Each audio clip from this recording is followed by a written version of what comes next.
नमस्कार, मैं हूं आलोक और आप देख रहे हैं सत्यहिंदी.com। आइए नजर डालते हैं अब तक की सुर्खियों। मध्य प्रदेश और बिहार समेत 7 राज्यों की 13 सीटों पर हुए विधानसभा उपचुनाव के नतीजे आ गए हैं। सभी सीटों पर 10 जुलाई को वोटिंग हुई थी। इनमें से कांग्रेस ने 4, टीएमसी ने 4, भाजपा ने 2, आप, डीएमके और निर्दलीय ने 1-1 सीट जीती है। उपचुनाव में बद्रीनाथ विधानसभा सीट से अपनी जीत पर कांग्रेस उम्मीदवार लखपत सिंह ने कहा, मैं बद्रीनाथ के लोगों को धन्यवाद देना चाहता हूं। इसका श्रेय उन सभी को जाता है जिन्होंने न्याय की इस लड़ाई में प्रत्यक्ष और अप्रत्यक्ष रूप से मेरा साथ दिया है। पश्चिम बंगाल में उपचुनावों पर बीजेपी नेता शंकर घोष ने कहा, हम अंतिम नतीजों का इंतजार करेंगे। हम इंतजार करेंगे और उसके बाद हम सभी बूथों के नतीजों की जांच करेंगे। इसके बाद हम बता पाएंगे कि हमारी तरफ से क्या कमी रह गई। लेकिन जैसा कि आप जानते हैं, हमने पहले दिन से ही हमेशा सत्ताधारी पार्टी टीएमसी की ओर से की जाने वाली आतंक की राजनीति को समझाने की कोशिश की है और इसका असर मतदान के नतीजों पर भी पड़ता है। अगर हमारे संगठनात्मक हिस्से की किसी तरह से भी कमी हो तो हम उसे दूर करने की कोशिश करेंगे। यूपी में बीजेपी विधायक रमेश चंद ने अपनी ही पार्टी को लेकर एक बड़ा बयान दे दिया है। यूपी में बीजेपी विधायक रमेश चंद ने कहा कि यूपी में बीजेपी की हालत ठीक नहीं है। जौनपुर जिले की बदलापुर से बीजेपी विधायक रमेश चंद मिश्रा का एक वीडियो सोशल मीडिया पर काफी वायरल हो रहा है, जिसमें वो कह रहे हैं कि यूपी में बीजेपी की स्थिति खूब खराब है। 2027 में बीजेपी की सरकार नहीं बनेगी। आज की तारीख में चुनाव हो तो बीजेपी नहीं जीतेगी। विधायक अब केंद्रीय नेतृत्व से कदम उठाने की बात कह रहे हैं। 7 प्रदेशों की 13 विधानसभा सीटों पर हुए उपचुनाव में 11 सीटों के नतीजे घोषित हो गए हैं, जहां पर इस बार इंडिया गठबंधन एनडीए पर भारी पड़ा और विपक्षी गठबंधन ने 10 सीटों पर कब्जा जमाया। इसी बीच कांग्रेस नेता पवन खेड़ा ने न्यूज एजेंसी एनआई से बातचीत के दौरान दावा किया कि यह एक ऐसा ट्रेंड है जो लोकसभा चुनाव से शुरू हुआ और आगे बढ़ रहा है। ऐसे में बीजेपी आने वाले सभी चुनाव हारती रहेगी। हमारे लिए ये ट्रेंड 2014 में शुरू हुआ था। कांग्रेस नेता पवन खेड़ा ने कहा, इसके बाद हम कई चुनाव हारे और अब बीजेपी भी उसी दौर से गुजरेगी। 7 राज्यों की 13 सीटों पर उपचुनाव में एनडीए को बड़ा झटका लगा है। 13 सीटों में से 2 पर कांग्रेस जबकि 1 पर आम आदमी पार्टी के उम्मीदवार ने जीत हासिल की। उपचुनाव के नतीजों पर आप सांसद संजय कुमार ने अपनी प्रतिक्रिया दी है। उपचुनाव के नतीजों पर आप सांसद संजय सिंह ने अपनी प्रतिक्रिया दी है। उन्होंने कहा, आज जालंधर उपचुनाव के नतीजे आए हैं। हम करीब 38,000 वोटों से जीते हैं। पंजाब की जनता हमारे साथ है। उन्होंने कहा, पूरे देश में इंडिया गठबंधन की जीत हो रही है। बीजेपी को समझना चाहिए कि जनता कोरे वादों और झूठ से परेशान है। आज देश में नौजवान परेशान है। अग्निवीर जैसी योजना को बंद करने की जरूरत है। उपचुनाव में आपके उम्मीदवार मोहिंदर भगत 37,325 वोटों से जीत गए हैं। भाजपा दूसरे स्थान पर और कांग्रेस तीसरे स्थान पर रही। आपकी एक तरफा जीत के बाद पार्टी कार्यकर्ता और मोहिंदर भगत का परिवार जश्न में मग्न हो गया है। उपचुनाव में जीत से पहले आपकी बढ़त पर पंजाब के मंत्री हरपाल सिंह चीमा ने कहा कि मैं जालंधर पश्चिम के लोगों का धन्यवाद देना चाहता हूं। मुझे इस सीट को बड़े अंतर से बरकरार रखने का भरोसा है। लोग आपके साथ हैं। हम पंजाब के लोगों के लिए और उनके पक्ष में काम करते रहे हैं। कांग्रेस ने 1975 में आपातकाल लागू कर बहुत बड़ी गलती की थी। उन्हें इसकी कीमत चुकानी पड़ी। गृह मंत्रालय ने शनिवार को जम्मू कश्मीर पुनर्गठन अधिनियम को संशोधित कर दिया है। इससे जब जम्मू कश्मीर के उपराज्यपाल को ज्यादा शक्तियां मिल गई हैं।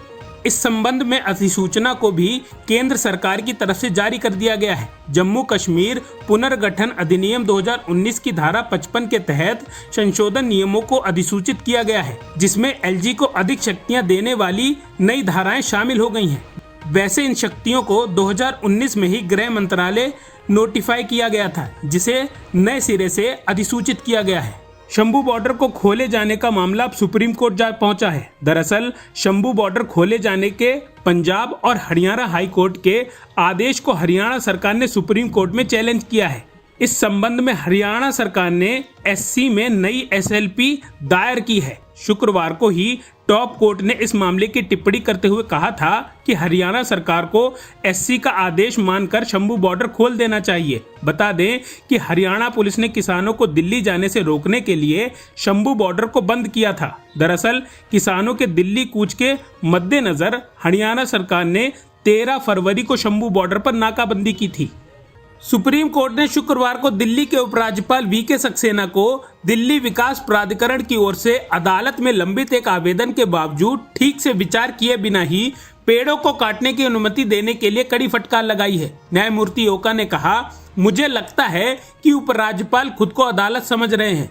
क्या कोई अधिकारी एलजी के पास ये बताने गया था कि हमें आगे बढ़ने के लिए सर्वोच्च न्यायालय की अनुमति की आवश्यकता है? पीठ ने जोर देकर कहा कि वीके सक्सेना सहित सभी संबंधित पक्षों में इस मामले में गलतियां की हैं और स्पष्टीकरण के साथ अदालत में आने की बजाय इन गलतियों को छिपाने का विकल्प चुनने के लिए सभी की आलोचना की है। शिवसेना यूबीटी नेता संजय राउत ने कांग्रेस सरकार द्वारा साल 1975 में देश में आपातकाल लागू कराए जाने के फैसले का बचाव किया है। संजय राउत ने कहा, आपातकाल लागू हुए 50 साल बीत चुके हैं और लोग भी आपातकाल को भूल चुके हैं। देश में आपातकाल क्यों लागू किया गया था? कुछ लोग देश में अराजकता फैलाना चाहते हैं। रामलीला मैदान से खुलेआम ऐलान किया गया। हमारे जवान सेना को कहा गया कि वे सरकार के आदेश न माने। ऐसी परिस्थिति में अगर अटल बिहारी वाजपेयी भी प्रधानमंत्री होते तो वो भी आपातकाल लागू कर देते। राष्ट्रीय सुरक्षा का मामला था। देश में कुछ लोग बम बना रहे थे और विभिन्न स्थानों पर बम फट रहे थे। बाला साहब ठाकरे ने खुलकर आपातकाल का समर्थन किया था। आरएसएस ने भी इसका समर्थन किया था। केंद्र की मोदी सरकार ने हर साल 25 जून को संविधान हत्या दिवस के रूप में मनाने का फैसला लिया है। इसे लेकर समाजवादी पार्टी के मुखिया और पूर्व सीएम अखिलेश यादव ने बीजेपी पर हमला किया है। सपा मुखिया अखिलेश यादव ने एक्स पर एक लंबा पोस्ट कर दिया है और बताया कि बीजेपी बताए कि वे अपने काले दिनों के लिए कौन सी तारीख चुनेगी। अखिलेश ने एक्स पर लिखा, 30 जून को बापू हत्या दिवस व लोकतंत्र हत्या दिवस के संयुक्त दिवस के रूप में मनाना चाहिए, क्योंकि इसी दिन चंडीगढ़ में भाजपा ने मेयर चुनाव में धांधली की थी। सेना प्रमुख के रूप में 30 जून को कार्यभार संभालने के बाद जनरल उपेंद्र द्विवेदी ने पूर्वोत्तर की अपनी पहली यात्रा की। इस दौरान उन्होंने अरुणाचल प्रदेश और सिक्किम में चीनी सीमा पर सुरक्षा स्थिति का जायजा लिया। अपनी 2 दिवसीय यात्रा के दौरान जनरल द्विवेदी ने दीनापुर मुख्यालय वाली 2 कोर सहित पूर्वी सेना कमान के तहत सभी कोर संचारों का भी दौरा किया है। इस दौरान उन्हें मणिपुर की वर्तमान स्थिति के बारे में जानकारी दी गई, जहां पिछले 1 साल से बड़े पैमाने पर जाति हिंसा देखी जा रही है।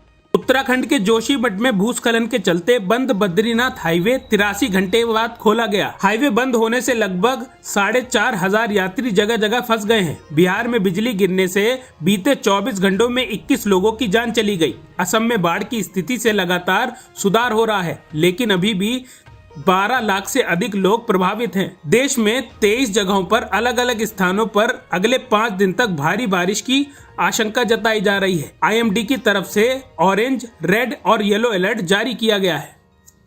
अब तक की सुर्खियों में बस इतना ही। आगे की खबरों के लिए बने रहिए सत्यहिंदी.com पर।